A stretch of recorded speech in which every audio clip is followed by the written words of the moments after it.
A deadly fire, a drowned platform, and an oil leak the size of Houston. Not the story BP wanted to tell with its first quarter earnings.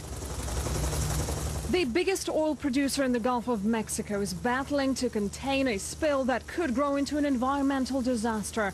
It also faces another PR nightmare in the U.S. Certainly BP should be called to the carpet.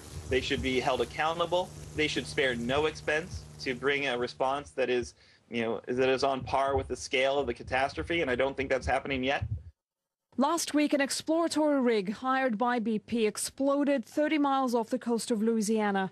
11 workers are still missing, and since then, oil has been leaking out of control. The company says it may take months to stop it.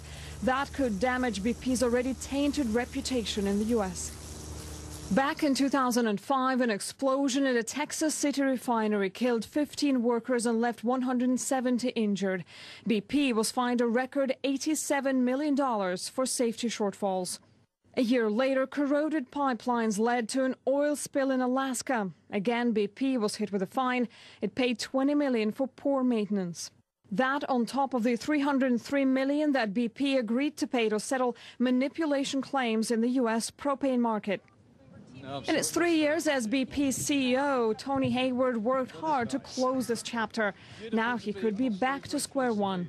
I think it's very material sentiment-wise. If the company reacts in the correct way and deals with the victims' needs in the correct way, I think the company can come through this.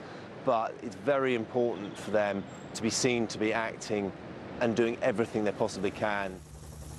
BP says they're doing exactly that to try and save these waters. But still, this could be the deadliest blast of its kind in almost half a century. Anastasia, Haydulina, Bloomberg News.